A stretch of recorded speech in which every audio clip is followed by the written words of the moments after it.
This video has been made possible through the support of our museum members.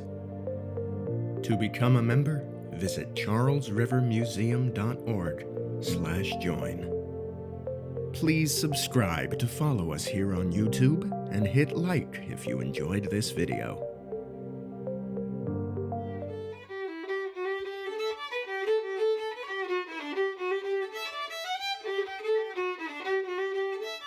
Welcome back to the Charles River Museum of Industry and Innovation. I'm Ilana Winkler.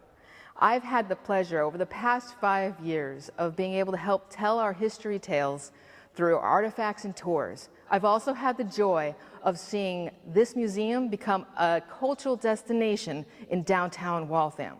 I'd like to take a moment to thank those who've made that possible. From our donors, to our members, to the Massachusetts Cultural Council, to the Waltham Cultural Council. Because of your support, we've been able to work with so many artists like J.T. Turner, Marcy Diamond, the Hovey Players, and many, many more local performers, musicians, and visual artists. Thank you so much. Now please, enjoy the Charles River Museum's presentation of J.T. Turner telling 2 New England tales for All Hallows Eve. A ghost story? No, I'm afraid I don't know any. Well, I do know one story about a ghost. It happened after the Civil War. I was injured during the Civil War, and afterwards I was stationed to a place called Fort Warren. It's a fort that is out in the Boston Harbor Islands, a place called George's Island, overlooking the Atlantic Ocean. I had just been posted there as a commander, and one evening I was walking along the ramparts, looking out at the ocean, checking on my sentries. It was a beautiful night. But I remember turning a sharp corner, and suddenly there was a woman standing there, all dressed in dark clothing. I'm afraid we startled ourselves quite a bit. Excuse me, ma'am, I didn't realize there was anyone out here. Oh, that's quite all right. Captain, is it? Yes, ma'am, Captain. Yes, I'm sorry to disturb you. I love to come out here in the evening. Oh, I love the view, and especially the way the moon plays upon the ocean. It's such a beautiful spot. Are you new, Captain? Yes, ma'am. Brand new, I'm afraid. Then perhaps you don't know the story of the Lady in Black. The Lady in Black. No, ma'am, I'm afraid I don't know that story. Oh, would you mind if I told it to you, Captain? I'd be very pleased to hear it, ma'am. Thank you. This story took place during the Civil War. This fort used to hold Confederate prisoners. Did you know that? No, ma'am, I didn't know that. Oh, yes. Prisoners were kept in dungeons, in cells, I suppose you would call them, right below where we're standing. There was one particular Confederate officer. His name was Andrew Lanier. He was a captain as well. He was captured during the war, and he and his men were brought here to the fort and imprisoned just below where we're standing. Andrew Lanier had been newly married before he went to serve, and his wife loved him so very much, Captain. It broke her heart to think of her husband, Andrew, in a northern prison cell. She loved him so much that she decided that she would rescue him somehow. It was a foolish notion, of course, but they had friends in the north, and they arranged to smuggle her here into the fort itself. They paid for a master key for the cells, and they had bribed a particular guard to turn the other way so that she could get to her husband, and they could all escape. Mrs. Lanier came to Boston, and she donned a northern uniform. She even went so far as to cut her long blonde hair. But she loved her husband so much, Captain, there is nothing she would not do for him. And so, one evening, along with some sympathizers, a rowboat was taken and brought right along here, right along the rocks, and brought right underneath where you and I are standing. There was a small inlet there. They rowed right inside, and from there you could get right to the cells. Mrs. Lanier, she went down the hallway, and there she saw her husband. He did not recognize her at first, but when he saw that this soldier standing in front of him was his own wife, oh, he was so proud of her, even though she had cut her hair and was dressed like a man. She went into the cell and mingled with the prisoners. They had decided when the guards changed and the guards that they had bribed would be on duty, they would sneak out and get to the rowboats. They would go south. Well, the guards changed. They carefully opened the door and started going down a corridor. Mrs. Lanier, she had brought a pistol, and she carried it as they quietly crept along. They were so close to getting to that rowboat. But one of the other prisoners with them had a grudge with a guard and left the group and sought him out and began to hit him. A hue and cry went up, and it went all over the fort. And before you knew it, everyone was yelling, "Escape! Prisoners are escaping!" It echoed up and down the corridors, and before you knew it, there were soldiers everywhere. There was a huge fight as the desperate prisoners tried to escape, tried to get to that rowboat. And somehow, in that melee, that fight, the pistol that Mrs. Lanier had brought went off.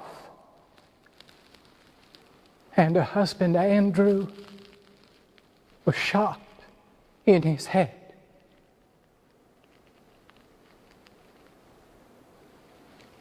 There was no pain. I'm quite certain there was no pain. It happened so fast. He was dead as he hit the ground. Of course, they were all arrested. And Mrs. Lanier, because she had dressed as a northern soldier, was considered a spy. The commander had no choice but to sentence her to death. Did she have any last requests? He asked. She did. She did not want to die dressed as a man. She asked that she be given a dress. They searched the fort and they found an old black dress, and they gave that to her. And they took a beam and they put it right here over the ocean. And this is where she was hanged.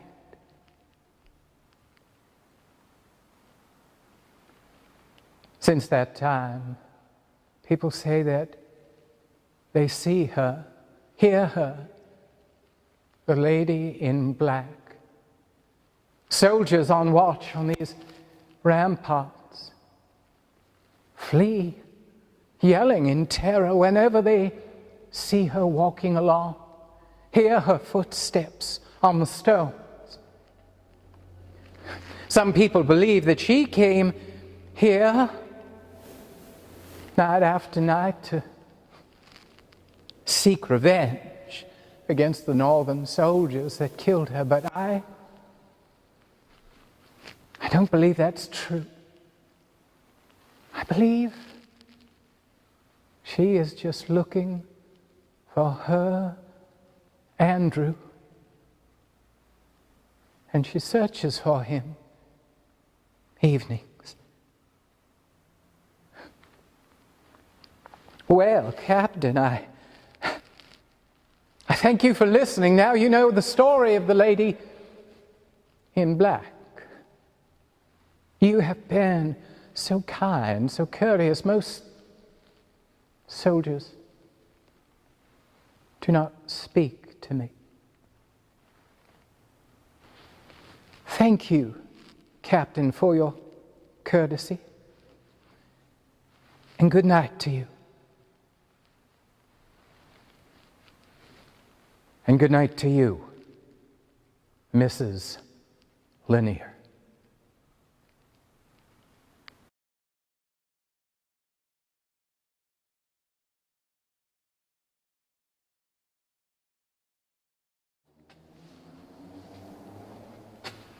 Oh, hello there. Glad you could drop by.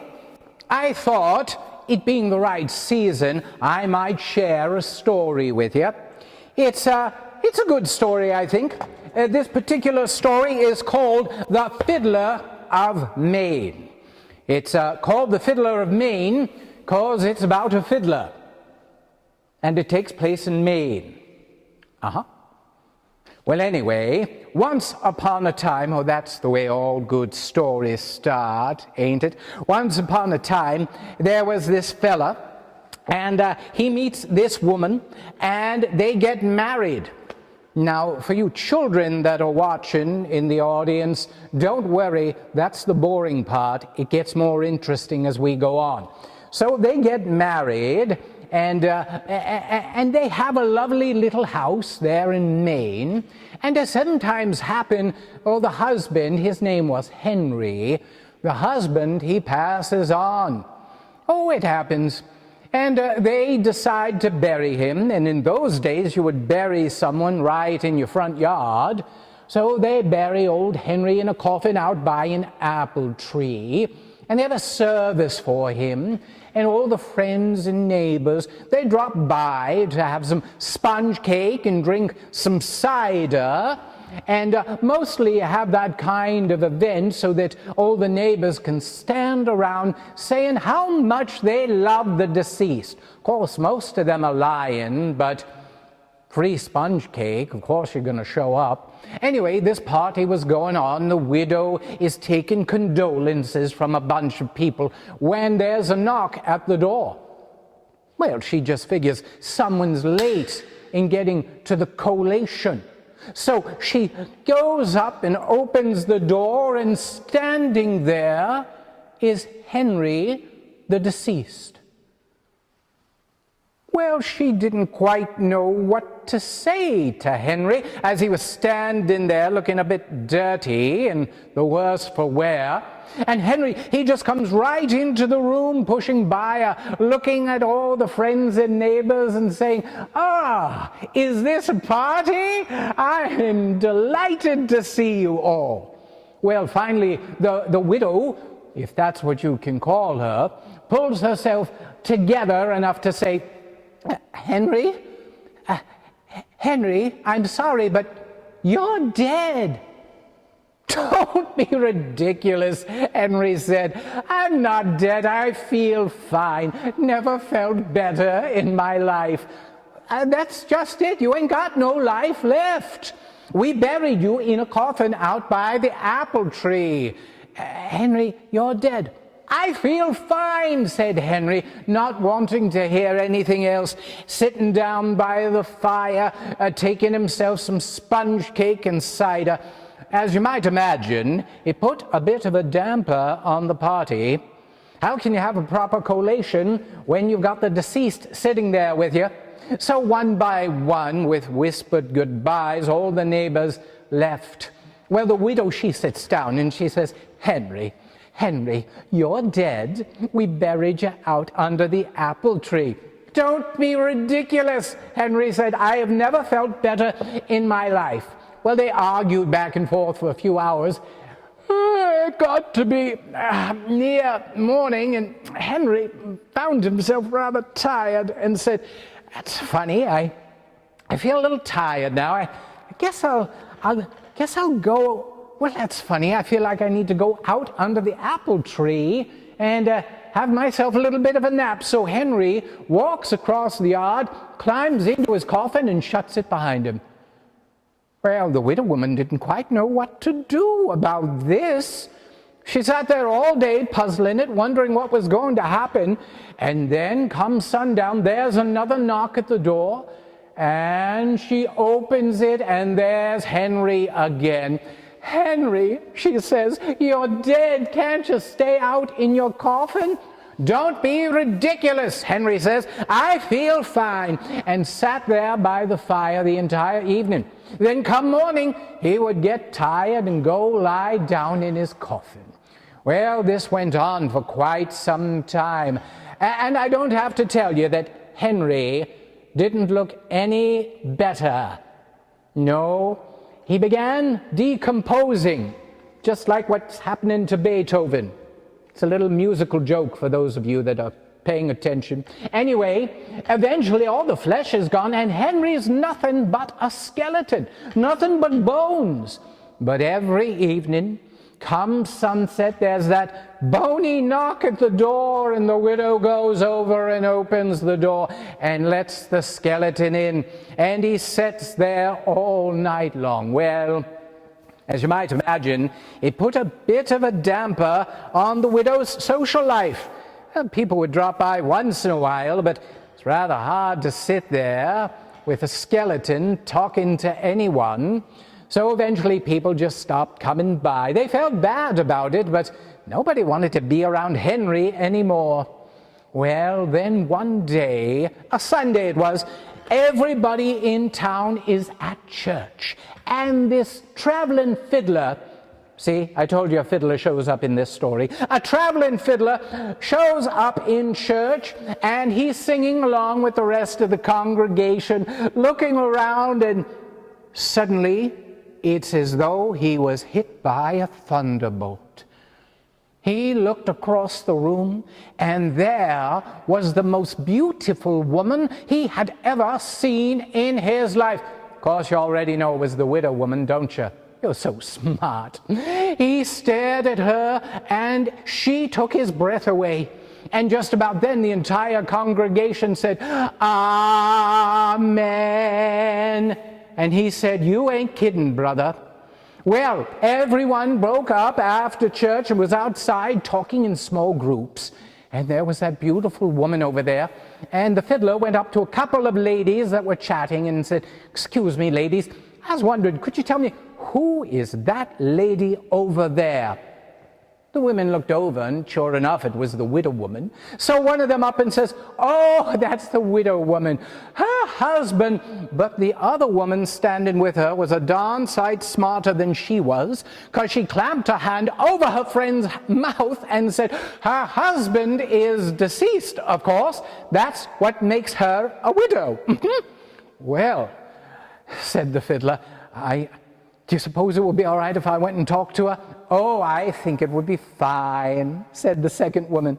And the fiddler went up and introduced himself and asked if he couldn't come a-calling that afternoon. Well, the widow, it had been so long since she had company that she said, yes, come in the early afternoon, and she would be happy to chat with him. Well, the early afternoon comes around and shows up, and there's a knock at the door, and it's the fiddler standing there in his very best outfit with his fiddle and its case by his side, and he introduces himself again to the widow woman, and they go in, and you know how sometimes you'll meet someone and there's awkwardness, little pauses here and there. None of that with these two. No, I suspect it was that love at first sight, like you read about in them Greek stories. Yeah, well, they're sitting there by the fire, gabbing away, enjoying sponge cake and cider, and they lose track of time, and come sundown, there's a knock at the door. The widow stands up with a look of shock on her face. Well, the fiddler stands up, wondering what's wrong, and the widow woman looks at the door. Then she looks at the fiddler, then she looks at the door. And the fiddler, he looks at her and at the door where she's looking and back at her. And she says, it's my husband. And the fiddler says, husband? I thought you were a widow woman. I am, and that's my husband, says the widow woman. And she goes over, not knowing what else to do, and opens the door, and in walks the skeleton, Henry. The widow doesn't quite know what to do, so she says, Henry, this is the fiddler. Fiddler, this is my deceased husband, Henry. Well, the poor fiddler didn't quite know what to do. He'd never met a skeleton before. And when the skeleton put out a bony hand, the fiddler didn't know what else to do but take it and shake it and say, pleased to meet you. Well, the three of them sat down by the fire. It was a mighty quiet evening at that point, I tell you. The widow, she looked at the skeleton, and the fiddler. The fiddler, he looked at the widow and the skeleton just sat there in the middle, craning his neck back and forth atwixt the two of them. It was pretty quiet, except that Henry, the skeleton, had a little bit of a crick in his neck, so it sounded like this.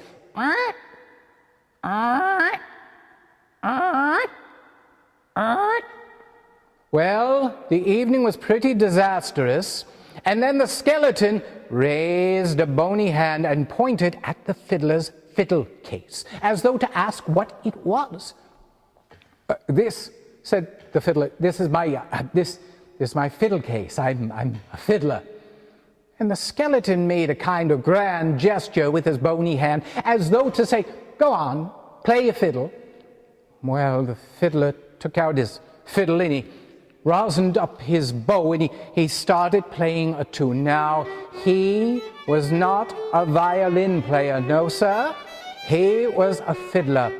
He played that fiddle as though he was born to it. Sometimes at fairs and soirees, people would have to pour buckets of water on his fiddle. He was playing it so fast. Well, he was playing away and playing pretty good. And the skeleton began to bounce its legs a little bit and lift its heels. And before you know it, that skeleton was a jingling and a jangling, and it couldn't stand not getting up and dancing.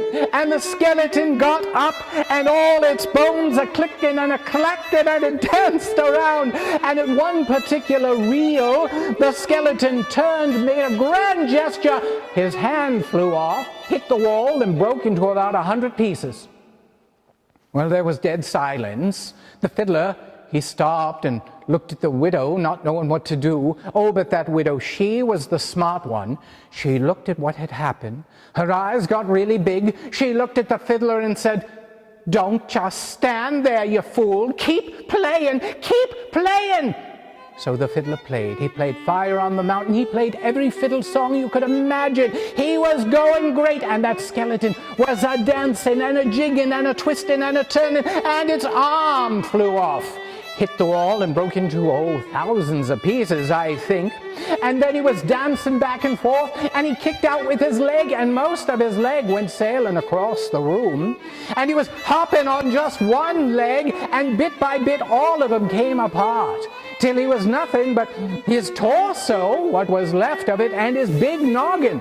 And eventually the weight of that noggin, it let go straight down the spine, collapsing all the ribs on the way, and he lay there in about 1,000,000 pieces.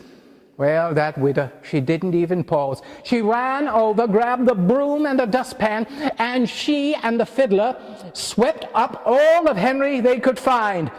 Of course, some people say they were still finding parts of Henry a year later, but that's just rumor. They took the dustpan out under the apple tree, put it in the coffin, sealed it up, covered it over with dirt,